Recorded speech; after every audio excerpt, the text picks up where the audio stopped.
Happy Friday and welcome to the Wolff Den presented by Win Again Academy. Mark Moyer doing some great things with his networking events. If you heard me talk about it, and I know you did, Brandon Steiner is going to be at their event next week, but it's actually now Wednesday with a special guest instead of Tuesday. So Wednesday, Brandon Steiner and very special guest, winagainacademy.com. I'm Matt Wolff, founder and CEO of Ticket Time Machine. Today we have Nancy Barrows joining us. Nancy, welcome to what's the cat's name? This is Katya. Katya. Nancy and Katya Barrows. Welcome to the Wolff Den and happy Friday. Happy Friday to you. Thank you for having me. I'm so excited. I've been looking forward to it all week. Let's be honest. Yeah, it's looking forward to diving into a whole lot of things. I met you on Shout Out Saturday through Brian Schulman's shows. And Nancy is got a lot of support, so we're just going to have a ton of support in the comments here all day long. Kenneth and Tim, Tim's a producer on with Brian Schulman. But tell everyone who doesn't know you, who you are, and kind of what you do, and we'll talk about a little bit of everything and get into your story. Okay, so we'll stay at the who I am, sort of what I do story without getting into the rest of it, because I know that's a different conversation that we'll be having. But good morning, everyone. Yes, thank you to Katie J and Tim, and I know other people will be here to support me. I'm so lucky I have the most amazing supportive community out there. You said I'm Nancy Barrows. By training, I'm a speech language pathologist, and I have over 20 years of successful entrepreneurial endeavors. I have a private practice that I own and operate, and I work in the public schools part-time. I work in the area of social cognition, which is social thinking and what people probably think more generically of as social skills. And I love what I do because, first of all, giving people the ability to communicate is huge. Having them find their voice, huge. Helping them in a way that allows them to connect with other people. And you know how much I value community, and I know you're a community person. So giving people skills where they can really connect to other people is just, it's a privilege for me to be able to do that for people. In terms of what else is going on in my life, what a lot of people don't know, and I just realized you didn't know, and people are giving me the feedback, I work as a mastery coach as well. So I do a lot of work with, people of all ages, young adults, in sort of finding what's holding you back. And it goes a little bit more into what's holding you back from maybe some old beliefs and cords that are tying you to old things that maybe you don't even see the connection to, but we work through to find those and then figure out what we want to do moving forward. What are the goals? What makes you feel good? What are you trying to achieve? But the big piece for me is mastery. I can tell you, I can describe a skill to you. I can have you practice it with me, but it really doesn't mean very much unless you get to mastery. So that's the coaching business. I am a busy little bee all over LinkedIn and Facebook and Instagram with live shows. I do 2 live shows a week where I am a co-host. First is the Island of Misfit Toys, which is a bunch of us that get together and invite you to just have a conversation with us. It's sort of like before a pandemic when you'd go out with friends for a drink and whatever came up, you talked about. And that is on LinkedIn, Facebook, and YouTube every Thursday night at 5:30 Pacific time. And then I'm co-creator and co-host of Connected Human Conversations. And that is Sunday evenings at 5 o'clock Pacific Standard Time.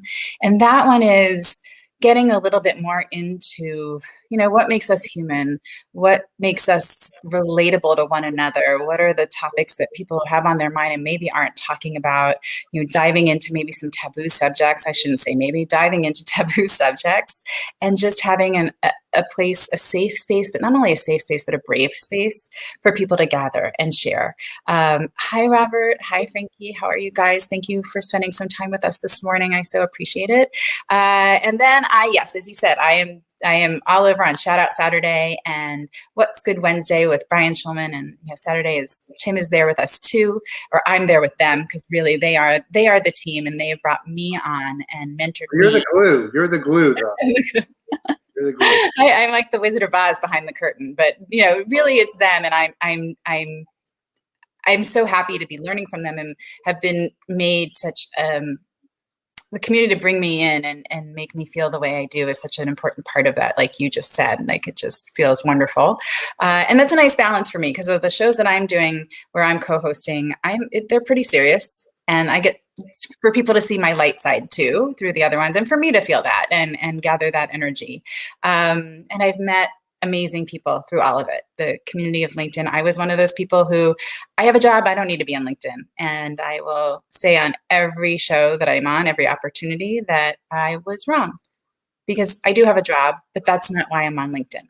Not at all why I'm on LinkedIn. And the community is amazing. And I know we're going to get a little bit more into some of the personal stuff about why I'm on LinkedIn. So I'm going to, shut my mouth for a minute and let you guide us a bit. No, I was a casual LinkedIn user when I was at my job. And one of the reasons why I decided I have to go full time is because like LinkedIn and all the way I'm trying to promote and let people know, you can't do that privately. It's all public. So it's like finding the net, and I had to switch over my whole network. I had all people in the compliance because that's what I was doing. Right. And then you just kind of switch over. So it's LinkedIn is great. I think it's still good. It was unbelievable last year.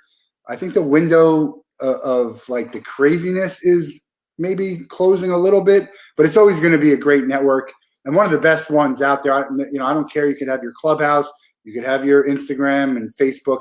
It's never going to be as good as LinkedIn for a lot of things, not everything, but for a lot of things. So, and we're hoping to get you LinkedIn Live. I mean, it's unbelievable how someone like you doesn't get approved. And I see some people on there who probably should have their live taken away, but I know you're going to do great things with it. It's just a matter of time. And so, yeah, how did you discover? Let's say, how did you discover Brian? Because I discovered him just because someone clicked on it. And I couldn't even tell you for $1 million who did it. Someone in my network clicked on his shout out Saturday, and I saw it, and I'm like, let me see what this is all about. So, how did LinkedIn come to be a big part of your life? Okay, well, for those who don't know, I am new to LinkedIn. So I've had a profile for years and years and years, and I put it up there, when I was starting my practice and never came back to it, never thought of it. And then end of November, my best friend, Raquel Boris, decided we had been having conversations about things that were developing my life and what I was doing. I was giving talks on positivity and manifestation and getting a lot of really great feedback on that, which still happy to do if anyone, wants to do a session, has a group. It's just an amazing way to bring that, especially now when everybody is we've been through such a year. Positivity and gratitude and manifestation has totally brought me through that. So aside, but I was doing that stuff and I had said to Raquel that I want to be doing more of that. It's feeding my soul in a way that other things I'm doing are not, the feedback and knowing that people would feel better afterwards, spending time with me sharing what I know made them feel better. It's a powerful feedback loop that way. And so I had told you years ago that I had wanted to do a TED Talk and write a book and, be a keynote speaker. And I just said it, but I didn't do anything about it. So as I was talking to her more about this, she just decided that she was going to put me on LinkedIn. How does one do that? Well, they put a post, hey, my best friend's on LinkedIn, connect with her and say hi.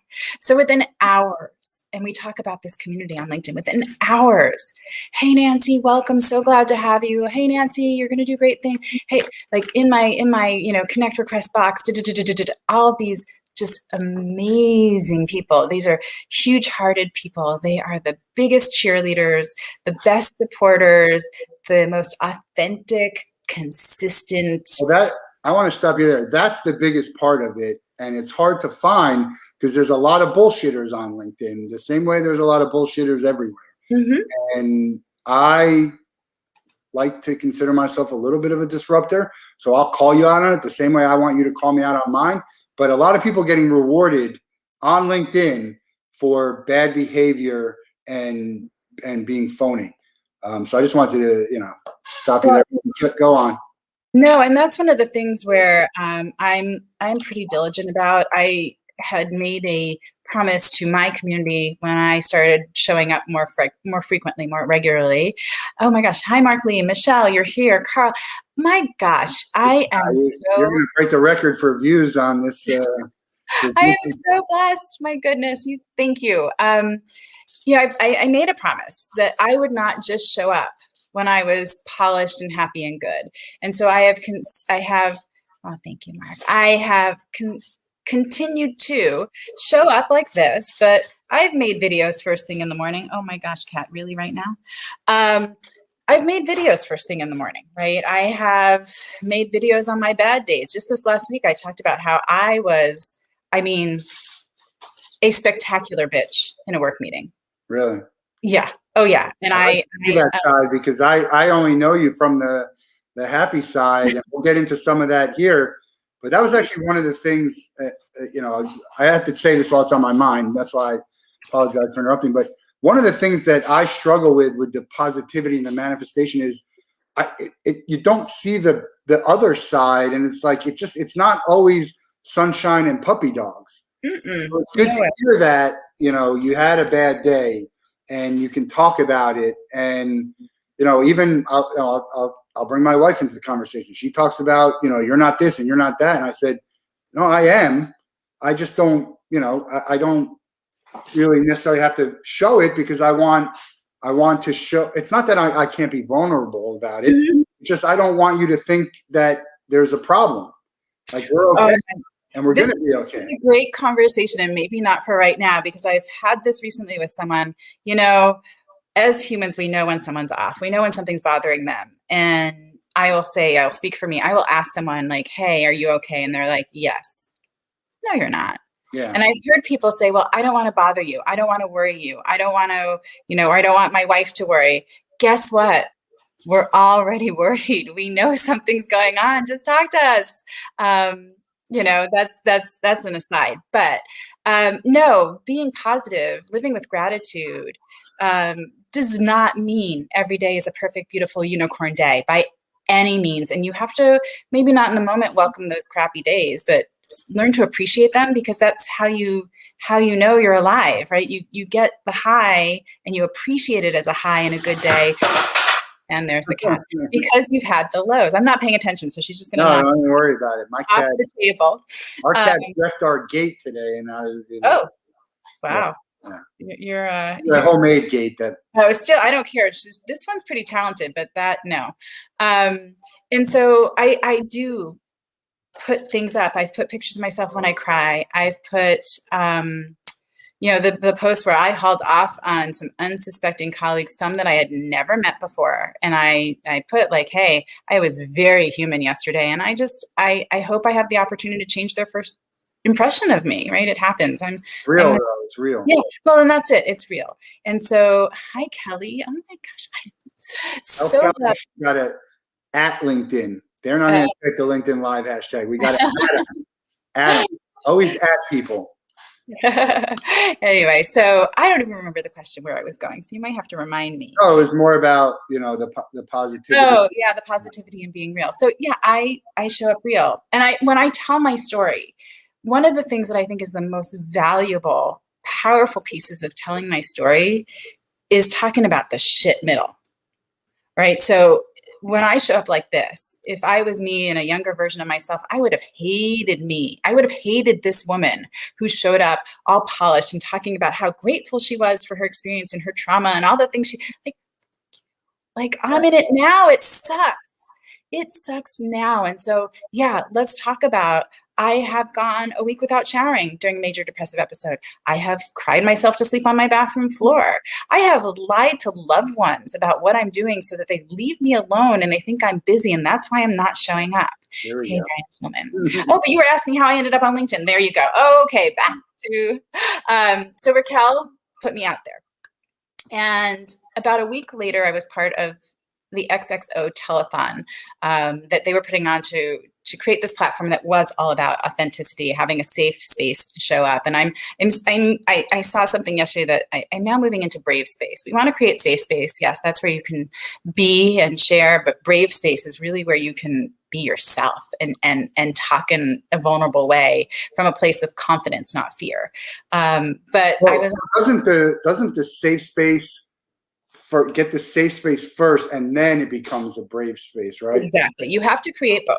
So that's why I said I'm moving toward. I feel like I've done a good job of creating safe space in the places where I show up, and I want to encourage people to show up. I always do. Show up. Just show up how you are. It's fine. Show up cranky. Show up unshowered. Show up, a mess. I mean, I don't know. Oh, this way. Sorry. There's a trash bag on the floor. I have to take my trash out today. It's just is. And so, nobody cares, right? I mean, nobody cares that you have a trash bag there. They just no one has ever commented or I wouldn't even have known it until you be like, oh gosh, it totally ruined the show and what you guys were talking about. Thanks, Kelly, you fixed it. Thanks, that because all I could stare at was the dirty counter or the trash bag in the background, right? Or oh my gosh, your cat walking across the screen. It just I had to turn it off. No, we're human. It makes us relatable. We all have trash to take out, literally and figuratively. We all have trash to take out. So hey, there it is. And this is me living my life during a pandemic from my home, pursuing my passions, making sure that people are heard, giving them voice, creating safe and brave space. So you know what? If I let all of that hold me back, I'm not going to get anywhere. If I worry about too much of how I look and what my background looks like, again, then I'm not going to show up authentically. I'm going to show up, as this pretty little talking head. And I want to be more relatable than that. I choose to be more relatable than that. So I'm on the telethon, and I'm going to stop here for just a second because I know most of the audience that is in the comments has heard my story before, but I know people will see this on replay, and I know there's people who watch and don't necessarily comment. So let me take a pause here and let everyone know that my story is hard to receive. Most people have not had this type of conversation on this topic, and it is okay to feel however you feel about it. I don't mind if you're disgusted. I don't mind if you are, incensed, if you are curious, if you are just so sad. I appreciate every bit of your humanness when you receive my story. And I've lived with this my whole life, so I've had those feelings too. So please be you. So my story in the brief is I was sexually abused by my grandfather till I was 16 years old. And it stopped only because somebody reported it to the authorities. So here's this secret that my life depended on. And I can tell you during all those years, it felt very much like my life depended on keeping the secret. And it was unleashed on everyone around me. I saw it cause pain to my parents, to my brother, to other friends and family around us. And I went from this place of thinking, gosh, it was only hurting me before, and now I'm hurting everyone. I wasn't in the space yet to realize it wasn't me, but I was the messenger, and I felt very much like I was causing that pain. Very quickly, because I lost control of this piece of my life, which was really the core of my life at the time, I started having really restrictive eating habits, and then I would call it disordered eating, and then I became anorexic, a full-blown eating disorder. And it was definitely about control. And it took me years to learn later a couple of other things. It was me hating my body. My body had betrayed me. My body had done exactly what it was built to do, which is every cell in my body was built sexual touch to experience pleasure. But I didn't want it. And so it betrayed me. And it betrayed me again when I got older and wanted to create those connections with people and have those moments with people, and it didn't work. So I hated my body. So why would I feed it? Why would I treat it well? Why would I respect it? And I also wanted to disappear. I quite literally wanted to disappear. And I am grateful that I never had true suicidal ideation. I was okay with dying. I was okay with getting cancer. I was okay with getting hit by a bus, but I knew I wouldn't take my own life. So disappearing would have been fine for me in those moments. And so that moved into when I was 20 years old, I actually confronted my grandfather, there's so many other stories within my story, but that was the precipitating event, the catalyst for my first major depressive episode. And I still, as much as in trouble? No, what ended up happening was the way the courts handled it, I was seen by a court-ordered psychiatrist, and that doctor said to them, she can't testify, like it will destroy her. And so it was all sort of worked out behind the scenes, and there was a plan created where I would be safe, but also that he would not have any quote unquote access to young children. So they were living, like he was in a retirement kind of, community, and I don't know exactly, because a lot of that was kept from me, but he didn't go to jail. And the good news is neither did my dad or brother, who were ready to kill him. Yeah. Literally begging my dad, hysterical, like he's on the phone back in the days where you picked up the phone to make, your reservation to fly somewhere. And he's making a reservation to go kill my grandfather. And I'm begging him. I said, Daddy, you can't, please, you can't. I can survive this without him. I cannot survive this without you. Yeah, you hear that all the time, and that's the first thing that comes to my mind is like, you taking revenge is going to ruin your life and everyone else's life. I know how much you want to do it, and right, say, but I'll be like, I can't. We got to find another way. Right. The other way is roll up your sleeves, roll around in a bunch of shit. Learn how to stand up and clean off and step forward, and hopefully share that wisdom and experience with someone else so that they spend a little less time in the shit, or while they're there, they feel like there's someone there willing to be there with them. Hi, James and Mark. I think I said hello already. Gosh, you guys are amazing. I'm going to have to go through all these. Normally, this is what I do during show. I want you to concentrate. I'll go through the right. Bring them up. Do you want to do it, Nancy, and like say hi from me? Hi, Nancy says hi. Debbie says welcome in. Nancy says great to see you. Hey, wait, Brian Shulman, Tim, Sohn, come on, Debbie for me, as we like to call it. We want to get your time here. So yeah. So oh my gosh. Okay, so all of this is happening, and when I sit here today and talk to people, I can tell you honestly, when this all was unfolding in a very, public way, I thought I was broken beyond repair. Totally broken beyond repair. My mouth won't even let me say it anymore. That I was broken beyond repair. That I would always be someone who suffered sexual abuse. I maybe moved to surviving it and having a lot of like strong anger about it. It can go the other way, right? It can go too far. Right. Well, and I think the anger was hiding a little bit of my vulnerability of knowing like I was like, this is so on the inside. Again, on the inside was a very different picture than on the outside. And so it took me years of work to get to where now I'm talking about it all the time. But prior to getting onto LinkedIn, I would go long periods of time without ever thinking about my abuse or being anorexic. And if you would have told that to me years ago, I don't know what I would have done. I probably would have just laughed in your face and said like, yeah, right. You have no clue. But today, I don't identify. I recognize that I am someone who experienced sexual abuse, and I am someone who experienced an eating disorder. But if we're talking about today, like Nancy, the human struggles of Nancy today, it's depression. That's what sticks with me. That's my daily challenge. And so, yes, I'm talking about all this other stuff, but hey, human, I cleared stuff, but it doesn't mean that every day I'm not working for my mental wellness. And so I was on this telethon. I'm trying to get back to that. And I was talking about my childhood trauma. And I realized in that moment that I'm part of the problem. I wouldn't say that I've been sexually abused. I'm part of the problem. Why wouldn't I say it? I talked to people face to face about it. People knew about my abuse, but this was a much more public forum. And I worked with kids. And I was terrified because people have certain ideas about people who have been abused who choose to work with children. And so I'd always held that little bit back. And in that moment, I thought, gosh, you're part of the problem.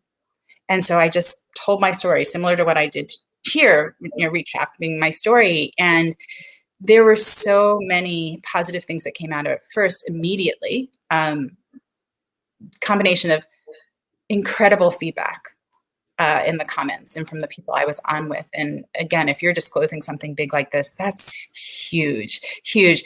I don't struggle with it as much, but I know beginning of telling people, I always worried that they were going to look at me differently, that they would be disgusted by me, that they would, be like, well, why, you were 16. Why didn't you say no? Why didn't you, like all these things that I understand. Well, I can question that stuff without having a negative opinion. Be like, look, no one knows until you're in the situation, right? But have someone who has a negative opinion of someone who's the victim, which you clearly were the victim. That's ridiculous in my eyes, but I'm sure it's out there. Well, you know what it is? It's people wanting to have it make sense, wanting it to be like, okay, wait, explain to me, why didn't you say no? Like this could have, like, they don't want you suffering. They want to know like what happens in your mind. And I'm not insulted. I get it. It seems an odd question to ask. Well, why didn't I? I mean, do you want me to sit with you and tell you the entire cycle of abuse that started when I was 5 years old? Sure, come on, we can have a conversation. Why didn't I? Because it wasn't an option in my mind. It just wasn't an option. Saying no wasn't an option. Telling somebody wasn't an option. Plain and simple. One question about it is, knowing how it unfolded, I guess is a bad question. I mean, obviously you wish you would have gotten it public sooner, but was there a point where you would have thought, okay, enough is enough? Like you were old enough to understand, but you could have done it. Like obviously at 5, you're probably not doing it. Right. And yes, as I got older, I knew it was wrong, right? I didn't know at 5. And then I knew as I got older, but what had happened by that point is I thought I was as much to blame as he was, because I had participated for so many years without saying no. Yeah. So I was as sick, disgusting, and to blame as he was at that point in my mind, which is a great question, right? Because I don't know if anyone would have thought about that unless they've been in the situation, but that's what it came to, is that, ultimately I was him, right? I was just as much to blame. So I say it out loud. I get this great feedback. I had no idea how heavy it was weighing on me and how much energy it was draining, right? Just this little piece. I was always, not always, but for many years had been so open about it, but it was public. It was out there. It had its own legs, and it was feels great. Yeah, it felt like it felt amazing, especially because of the feedback I was getting, and I knew I was given the gift of immediately knowing it was helping people. It was changing things for other people. It was, letting someone breathe a little bit. It was resonating with someone strongly enough to DM me, people who had told me that they had never told anyone or only told one person. Or I had a husband contact me because his wife was having flashbacks, and it was just first coming to her what she had been through and how do we support her. And that's another good point. This didn't just happen to me. I mean, it happened to everyone around me. My parents had to, and this is where you'll see me definitely cry, I was given the perfect parents for me. They watched their daughter go through this and process what they were feeling about themselves as parents, as my mom, as being the daughter of the person who hurt her child. They were processing all of that alongside of taking care of me. And I know hurting, watching me go through what I was going through. And so, the amazingness of everyone around you that supports you, but also this, when I talk about this, it's really not just about me. It's about those non-offending adults that go through it. It's about, little ones that have not yet, and hopefully will never, unfortunately, statistically, if we don't do something, lots of them will experience something like this. It's about talking about men and women. This is not just something that happens to women. This is across cultures, continents, communities. No one's immune. And to me, the thing that gets me angry and really incites me is that we've had the cure in our hands all along, which is why I'm talking, because the cure is first start talking about it, remove the shame, let people know it's okay to fully be themselves and that their traumas are not defining them and that we accept them. We love it. Generally, it's not unique. I mean, unfortunately, no. Parts of it that are, but there's whatever is going on in your life, there's someone out there who's experienced the same thing. And they might not even know. They probably think they're alone because they don't hear about it. I want you to talk about this for a little bit as kind of continue what you're saying, because for me, what happened when I told my story was I got a lot of feedback. Hey, how you doing? I got a lot of lot of messages say, I didn't know this about you. I had some of this myself. My son was this. And then what I found was that sense of relief, about, and I didn't really shy away from telling people when I knew, but those are my inner circle. Now we're talking about putting it out to the world. And it's almost like, well, I don't, not who cares about them, but they're not as important as that inner circle. And then I find it's very easy to talk about once you've already done it. Yeah. Once you do it, it's almost like I'm compelled to. Yeah. Right. I feel very strongly that I will be, and I don't love the word need, but that I need to be talking about this. This needs to change. And I was 16 when it came out. I'm 48 now, and nothing has changed. And it's not, it's us being adults who create an environment that it's okay. And like you said, trauma creates commonalities, right? Our system reacts similarly. We end up with the same sort of, symptoms afterwards. And so we can relate to one another on that level. And then you hear someone who specifically has gone through what you've gone through and thoughts that maybe you've had that you're terrified that you think, or even to say out loud would be, horrific. Somebody else is saying. I mean, I know how I felt saying it out loud. I can only imagine what it would have felt like to hear someone say it when I was in the process of becoming grateful for it and the person I am, and that my story has always been bigger than me, and that I have an important purpose that I'm living and fulfilling. So yes, I think it's important. We need to start talking about it. And there's also a big range. Like my stuff was very mild. Yeah. I've had people on here who talked about, I never even considered killing myself. I always knew I was going to be okay. We had Ryan Nurse on the show. He's a big, he got over his depression through gratitude, and that was it. Just gratitude got him through his. I'd say that's it. So in the sexual abuse realm, there's from the worst possible things you could ever think of to things that just make someone uncomfortable that shouldn't be happening to them. And they might not think, you might think to yourself, well, you didn't mean it, or it was just like, it's not a big deal, but it is. And that's the problem that's the beauty of someone like me talking about at the low end, and someone going all the way there, and then everyone in between. Absolutely. And I'm so thrilled that you said that, because yes, there is a wide range in every experience. And when we come to the area of sexual abuse, like, we tend to acknowledge rape and assault and those kinds of things, but we don't necessarily talk about the things that make you uncomfortable, right? If it makes you uncomfortable, then it's probably on the continuum, right? That's my thing, is like, it doesn't have to be uncomfortable to anyone else. If it triggers your system in that way, then, you keep going, you're experiencing trauma, right? Your system becomes overwhelmed, and we have what happens is, everything we know afterwards. And we have this report card of some sort. And I'm guilty for having had it too in the past, of where we compare ours to others, in the sense that, hi, Dorothy, in the sense that, because my abuse went on for 16 years, and it was my grandfather, and then I, was anorexic, like somehow mine's bigger and more important, or people will minimize their experience compared to mine. And that is not something any of us should ever do.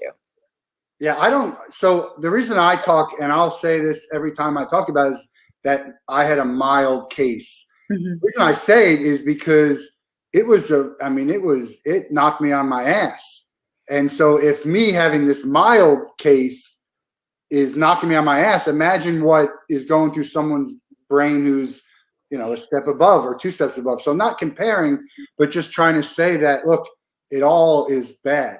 And right. And that's, I think, the part. You're saying it's all bad, and it's a continuum. It's not that it is a continuum, but the neurobiology of it is the same for all of us. And you talked about someone getting over it with gratitude. And I was like, yes. And then I pulled back, because it wasn't just gratitude, but gratitude has been a huge tool in my moving forward, looking at things differently, really appreciating the experiences, which some people are just like, I don't get it. I couldn't possibly. And I appreciate those people, because I couldn't be in that space, because it would have killed me. It literally would have killed me.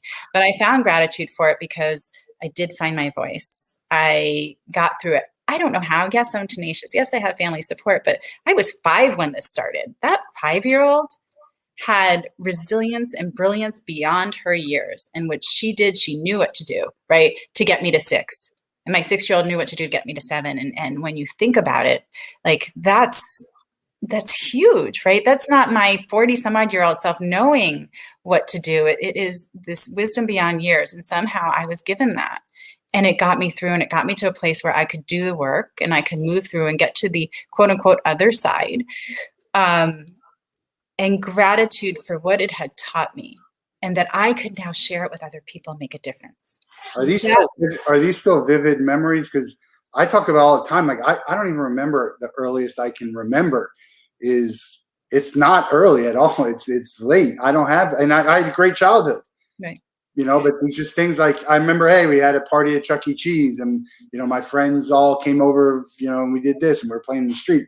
But I don't have a lot of like really memories about being young, which I think is the crazy thing about kids these days. Like they're on an iPad at 3. It's nuts. Everything is documented, right? Like I have old family pictures, but everything is documented, and it's a great, insightful question. I have trauma memory, still to this day. I have a horrible memory, and I don't have, like, if you ask me what the first time was, I don't know. I just know based on pictures and behaviors and things that were happening. I only remember vivid memories. I remember the instances where there was a high risk of being caught. And so there's a lot I don't remember. And that was one of the things when I confronted my grandfather, he took responsibility for something that I hadn't remembered. And that was one of the things that sort of snowballed into this major depressive episode, is like, oh my gosh, how much more is there that I don't know? And do I need to know it? And what if I don't know it? And how can I get, that whole spiral there? But most of my memories are just of those, and then those high risk memories. And then in general, no, most of my memories from childhood are third person. They're to me through stories and pictures. And I might like have a sense of something or kind of remember it, but not really. I don't. And so, yeah, my memories, even to this day, it's like, it's still very spotty of things that I experience. And I've gotten better at, because if I'm aware and in the moment and I really, just experience it, and I'm there, yes, it's easier for me now, but it takes an effort. But you know what? That's an effort I'm willing to make every time, because being present in the moment and in my life is what I work so hard for. It's why I get out of bed every morning. That's the piece that keeps me going. But I take medication on a regular basis. I've done it on and off. My first time on medication was 20 years old, and I went off of it. And then went back on it a couple of years later, then went off of it. And I have tried every medication out there. That's the other thing that I think is, there's a couple of really hard pieces is, when you get to the point where you recognize that you want to need to engage in a chemical way of helping your mood, right? Already there's some stigma. It's gotten better. But you have to call someone, you have to meet with someone. The prices are crazy. So there's that process. And I actually wrote a chapter for a book that Nadine Joy will be publishing in the fall about, the search for mental health care, and why it's so daunting, especially because you're usually reaching out when you really need it. And when you really need it, that tenacity and that ability to keep following through is one of the reasons you're reaching out in the first place, because you don't have it. But I went through multiple medication trials to find something that worked. And I have pretty resistant, medication resistant depression over the years. I believe it's because of trauma, and it changes the chemistry of your brain. And it's not just a straight depression kind of thing. But when I have major depressive episodes, what can get me back to at least a level set kind of place are medications. I only have like 1 or 2 that work for me. And over the years, I became allergic to one of them, like in a bad, like serious way, like a liver reaction. So that one was off the table. And now, yeah, I take Wellbutrin on a regular basis. And, it's a club. Yeah. And I love it. Huh? It's a good one. It is. It's an older one, and I happen to love it. And when I get through my crisis, which I'm actually going off of by now, because in this last year, actually, while this whole shitstorm was happening around all of us, I found clarity. I found calm. I found joy. I found peace. LinkedIn and the community that I built. That was separate. That was a personal relationship, right? Yeah, I've been going through a divorce, and that really put me in a place where I said to myself, I don't know if I'm going to make it this time. And I picked up the phone to call someone for medication, the person I've worked with over the years. But one of the things I like about Wellbutrin, and everybody's different, is I can actually go on and off of it without the withdrawal. The one that I used to use, which I really had success with Paxil, and I loved it when it worked, but it was a bear. I mean, it was a total bitch to get off of.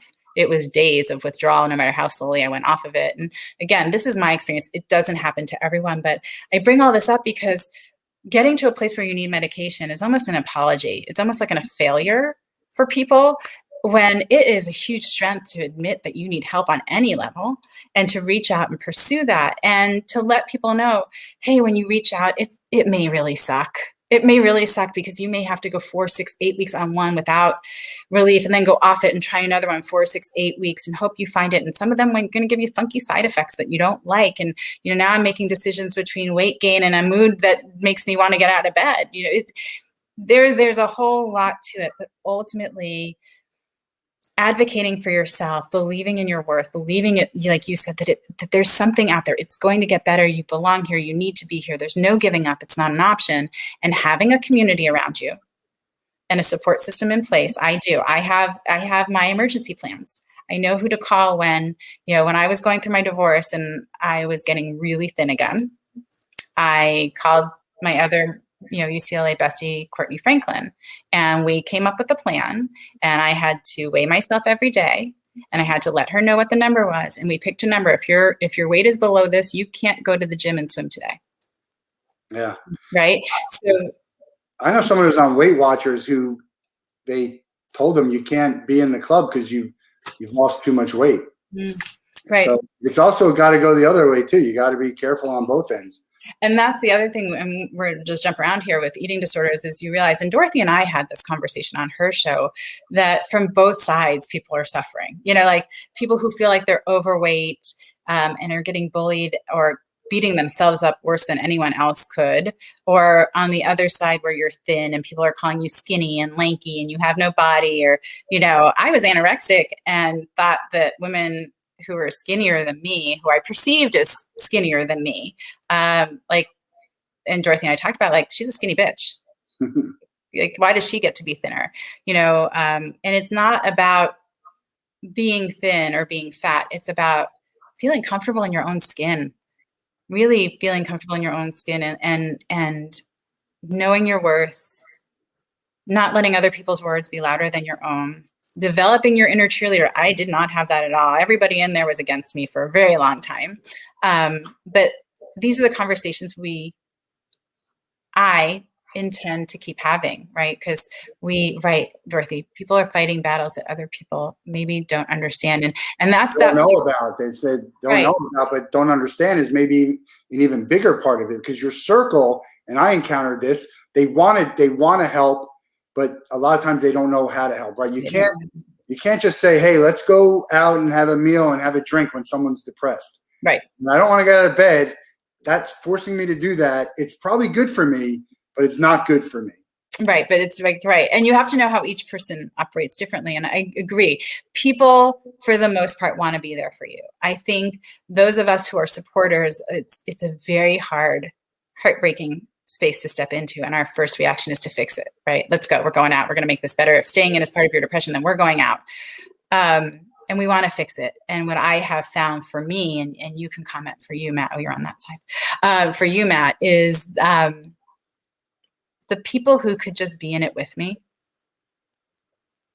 who didn't fix it, who could sit with me when I cried, or come over, pick up food on their way over, knock on my door unexpectedly, and sit on my couch with me in my pajamas, right?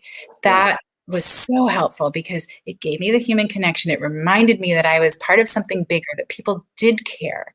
And that allowed me to move forward, through to the next step. But I think it's very hard for us to just hold space for someone who we love when they are hurting. And so it's like cancer, knowing you can't do anything. Right. You can't do anything. It's going to happen. It'll get better or not. Right. And all you can do is support the person through the experience, really. Yeah.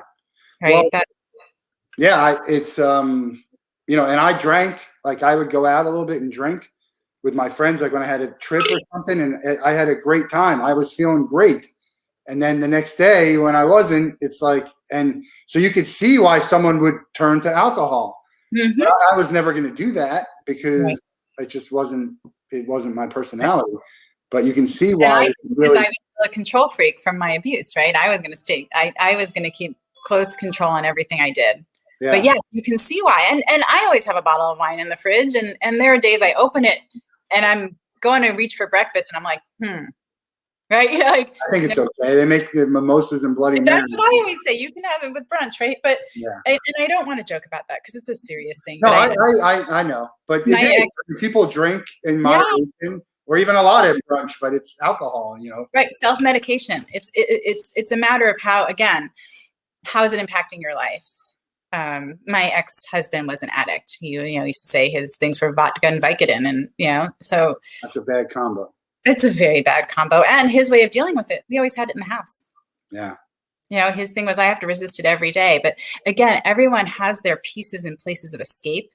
They may look different. They may be more or less maladaptive for us and good, quote unquote, bad for us, but we all have them. And yeah, showing up. And I think what you're saying also is depression. I also find that my depression isn't necessarily 24/7, even at its worst. I might have those moments. Most of the time, I feel like I'm living in a fishbowl and everything else is happening outside of me. And I can see it and I see people laughing and having fun and I want to be a part of it. I'm not, right? Yeah. But there are times where I can for a little bit. And I think sometimes that's hard for people to see and understand that, like, no, I'm still really depressed. Like I'm still in a place that's crisis and dangerous.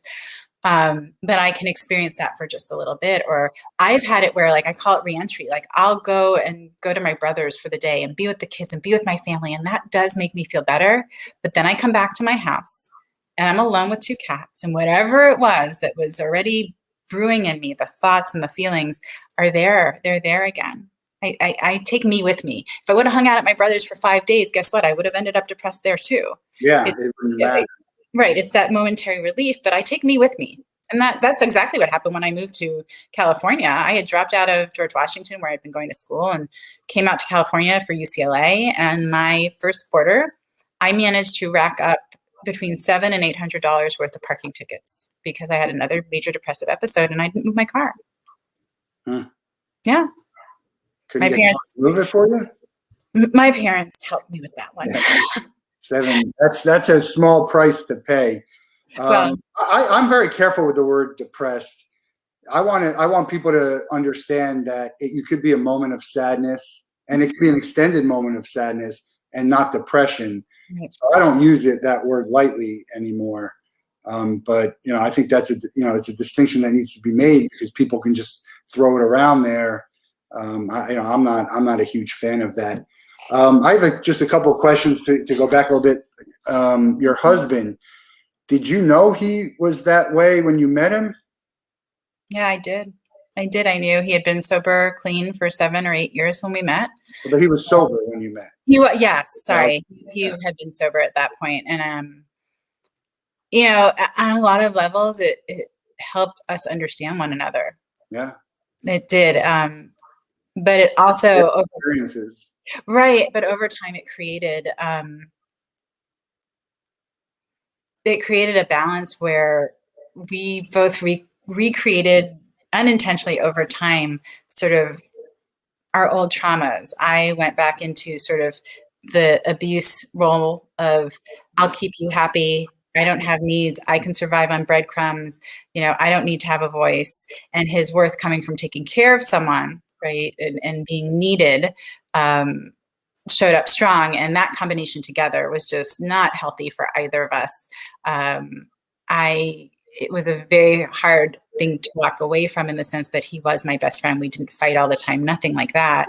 But I knew that I was failing every day as his wife in terms of loving him as a human being and giving him that daily piece of, like, you are valued, you are loved, you are amazing.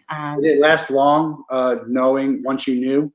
I struggled. Yeah, I was married for a total of 16 years, and I recently found I take notes at every therapy session it seems I've ever been in.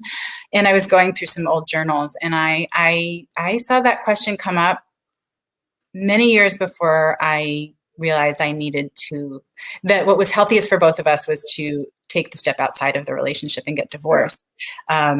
And so, yeah, I spent a lot of years. I took marriage very seriously. If we had been dating, maybe I would have broke up with him. I don't know. It wasn't all bad.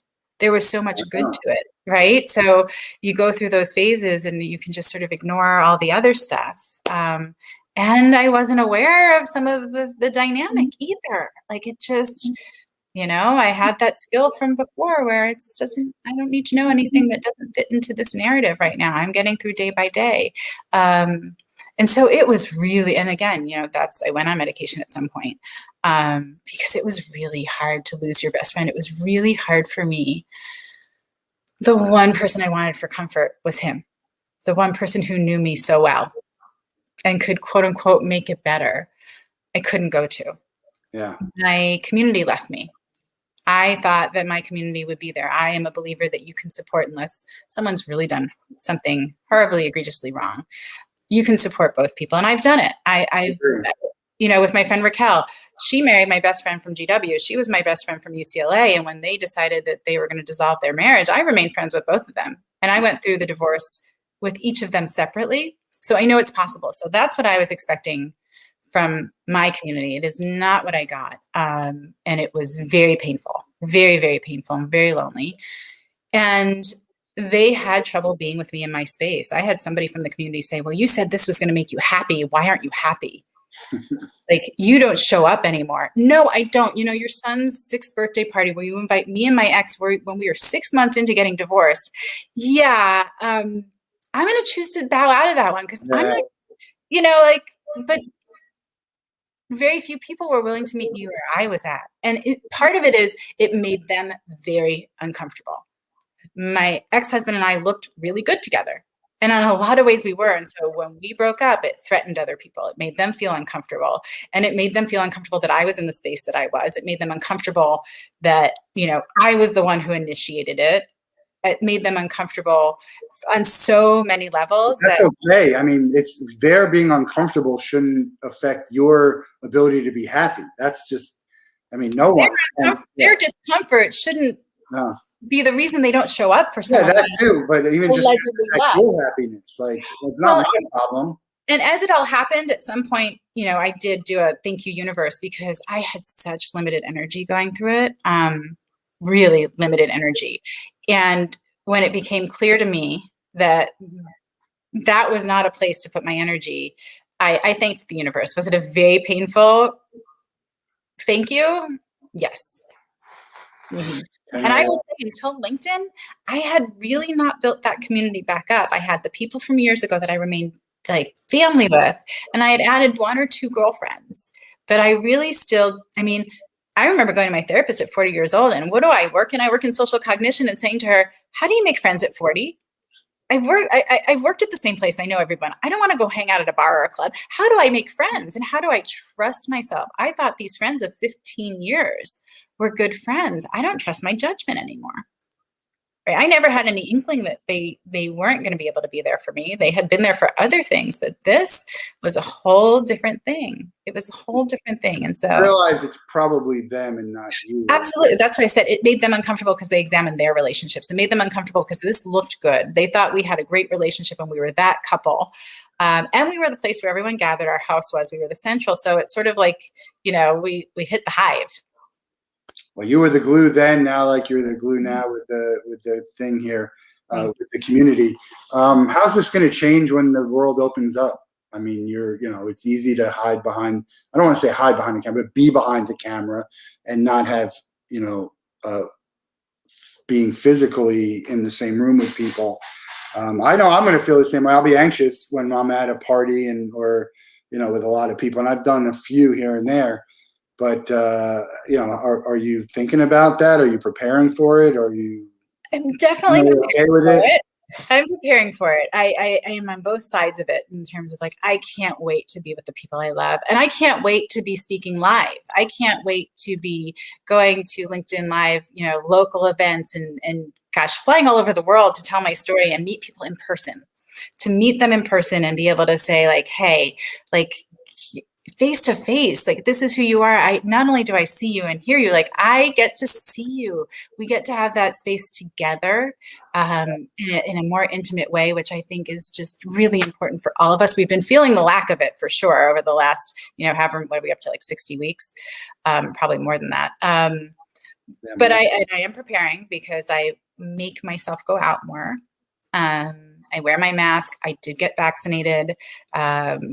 But I will be cautious. Yeah.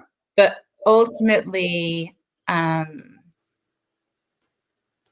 there's going to be a place that we find to live with this, where we're safe and we're smart and we're caring about each other. We're not thinking about ourselves and only ourselves, because until that really happens, we're not going to be able to create that safety.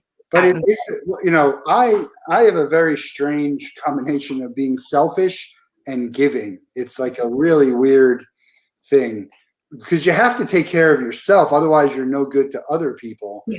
And also, it's hard, but my happiness is probably going to come above everyone else's. Now that doesn't mean the problem is when it's this, right? Instead of like right here.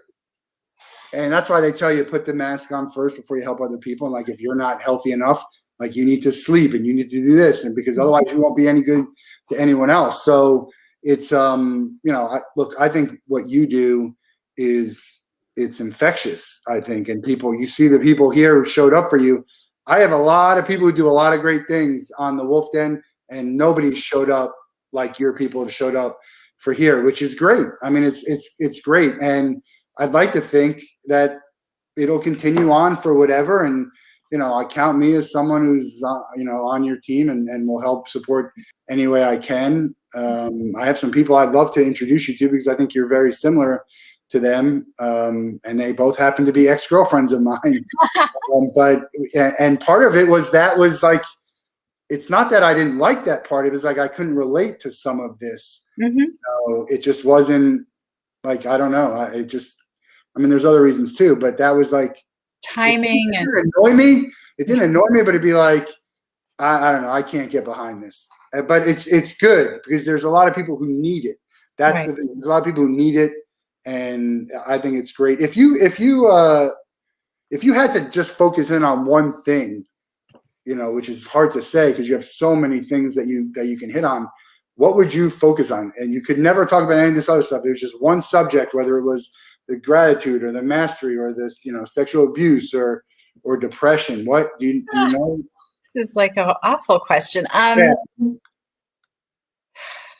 What's most important to you? I get they're all important, but is there one that stands out that's most important that, if you have to make a decision about, time and resources and bandwidth? Well, okay, so I'm going to cheat, because I'm going to say it's not going to be a certain thing I talk about. It's the results. It's how people feel.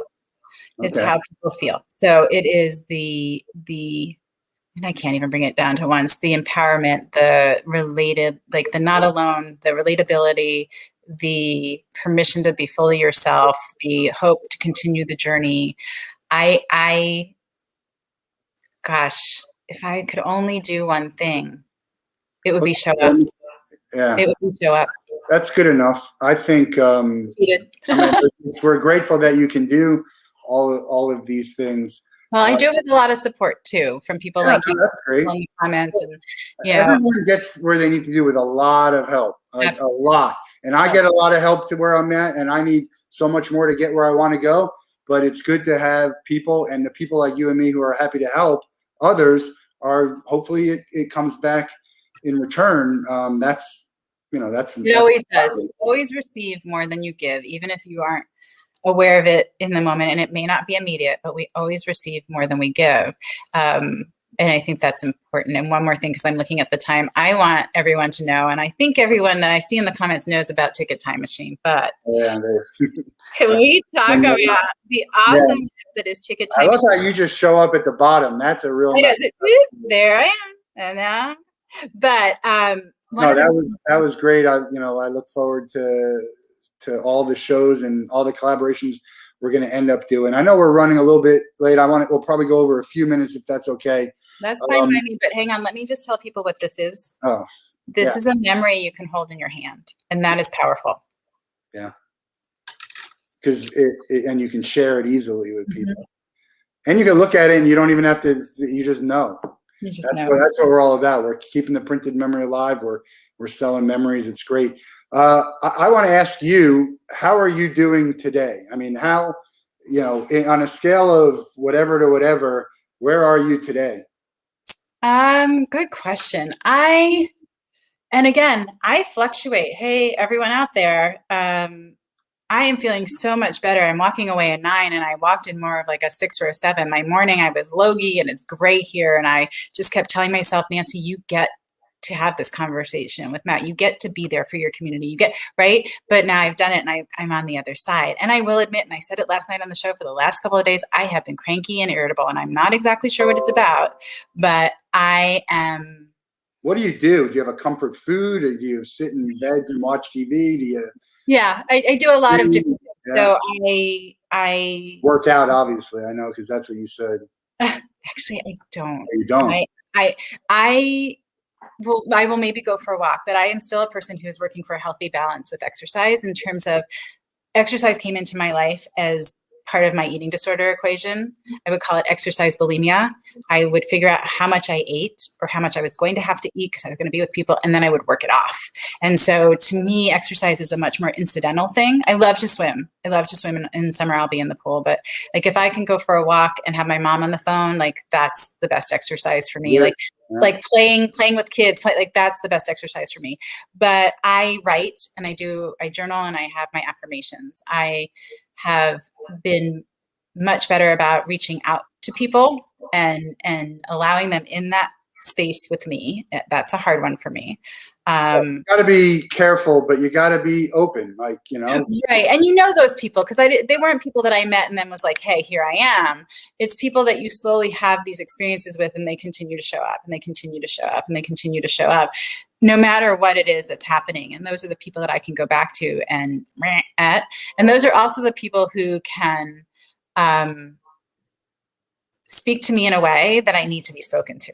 That's the big point for me. The people in my circle that I appreciate the most and that I know that you've made the inner circle is where there's nothing I can say to you that's off limits, and there's nothing that you could say to me that's off limits. We'll disagree, we'll argue, we'll yell at each other, but we'll move past it. And that's a key for me, which it's, and you don't need a ton of them. And in my life, what I would say most recently, what I've been saying about it is, those are the people that I love the way we argue. I love the way we fight. I love the way we fight because it's like we're both getting what we need out of it. We're both expressing ourselves, and we always come in the end to a place of like, hey, okay, great. Yeah, that's fine. We don't stay in that place. So we're going to get you out of here with the same question, but I just want to say something. I was going to get to it during it. The thing that, because I don't understand sexual abuse, the thing that hits me the most from your story is, not everyone knows this, but I lived with my grandparents when I moved to Florida. Mm-hmm. When I was young, I was very shy, and I didn't look forward to seeing my grandparents. There was no reason for it other than I was shy and I didn't know who they were. And, we saw them often, but not enough. And so I didn't appreciate the relationship until I got to college, and I drove down for my when my grandma had surgery for my mom. And then I moved in with them. I lived with them for 3 years. And then I moved out, and then I moved back. And I had such a great relationship with my grandma and my grandpa, more my grandma, that it was such a special thing. And you see this, and to hear that was that just the relationship being taken away from you, to me is as I look back, would be, just as bad as all the other stuff, because I don't know how you ever get all over the other stuff, but I'm sure there's ways of not getting over it, but understanding it and pushing through it. There are some things that stay. There are some things that stay. And I will say for me, you know, talk about my parents, you talk about my grandmother, and you're going to get the emotion that is still very real for me. It's still very surface for me. And because there are some things like, again, it's joy with my parents, and that is always going to flow from my eyes like this, the appreciation, gratitude. My grandmother and I were very close, and I'm the youngest of all the grandchildren, which made it easy for my grandfather to have access to me because I was often left behind because I was so much younger. But I spent a lot of time with my grandmother, and I lost years of that relationship because they're a package deal, right?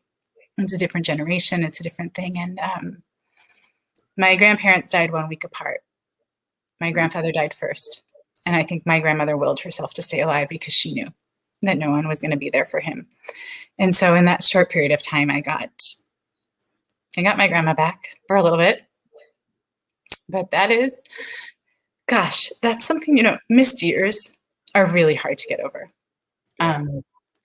That's why we got to take every day, like. Absolutely. And the gratitude to have loved someone so much that it brings tears. Yeah. I may have missed some years, but I've had a lot of really good ones with her. Yeah.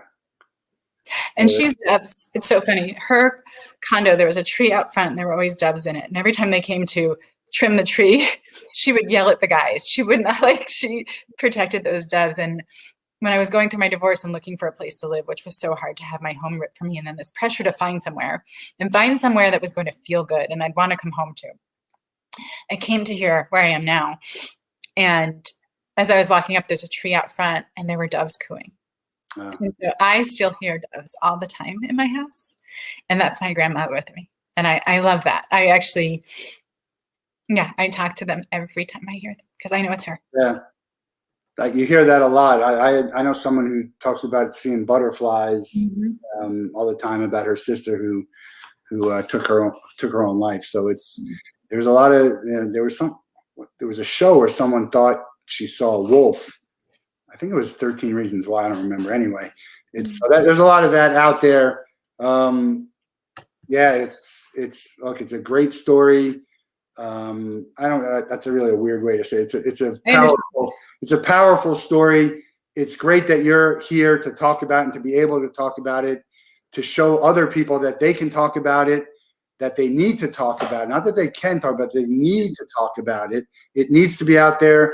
The stench, the stigma, the shame of all of this, mental health, sexual abuse, whatever it is. It could be, someone was just talking about on like dyslexia and whatever, Brian's got Tourette's and all of that stuff. It's like, that's not what's important in life to people. That's not what makes a person. And you just have to spend some time with people like you to realize that. And it's great. I've met so many great people during my Wolff Den and just getting more into all this stuff. And you guys are towards the top of that list. We'll find a way to have. I guess you guys will probably have some party in person. And there will be many. Yeah, I'm here anytime you need. Call, text, email. You're my kind of people, as they like to say. Well, we'll get you out of here on this, though. The happy thing. Before you let me go, what I want to do is give everyone a call to action, because like you said, we need to be talking about everyone who's listened live, everyone who hears us on replay. I want you to go have a conversation with someone about this show that you saw Matt and I talking about. You saw Nancy Barrows talking about sexual abuse openly and honestly, and her journey, and that she is helping others and that she is really good and she's found a way. But how hard it was to listen, whatever, have a conversation about sexual abuse, have a conversation about having a conversation, and then charge that conversational partner with the exact same call to action. They go talk to someone else the same way, in the same manner. So thank you. Yeah, I think we got to talk about it. Give me one person, you have a day to hang out with them, anyone in the world. They have to be living and you can't be related to them. Who are you picking and what are you guys doing? We're making a list and we're going to make it happen for one of our guests. I know I had to put that alive and not related because everyone was like, I want to hang out with my dad. I want to hang out with my mom was the first thing. Yeah, with my dad, with my kids. I'm like, no, let's pick someone that you haven't hung out with before. that you'd love to meet and do something special with? Oh no, there's so many. Gosh. Okay, You but I could pick Mufasa too if you need to. say seriously, can we find that? I'm working on it. It has to be someone I've never spent time with before. Yeah, no, someone you don't know. Someone I don't know. That's not fair. Michael D. Haynes, hello, how are you? That's so unfair. You're really doing this to people on the spot? I've gotten some good answers.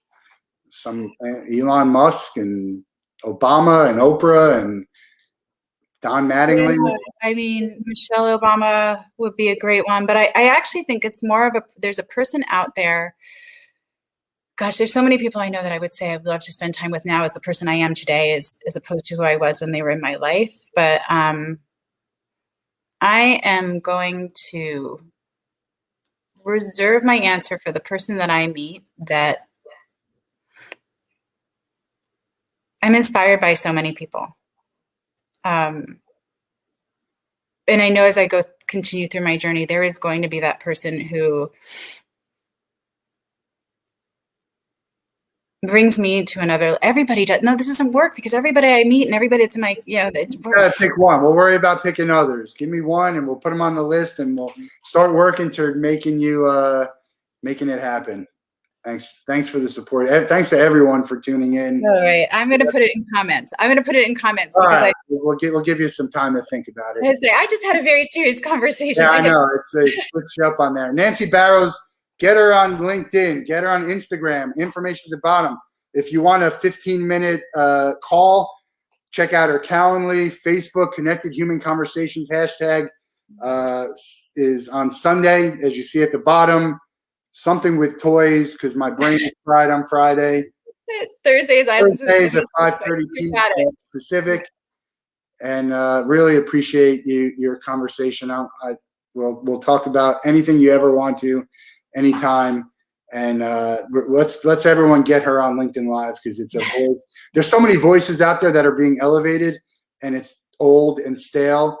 And I talk about the new wave of voices that need to be elevated, and you're certainly on that list. So let's everyone bombard LinkedIn until they have to make it happen. It's kind of ridiculous at this point. So have a great day. Have a great weekend. Do something good for someone. If this doesn't inspire you, then go get something checked out. Happy Friday. Thank you.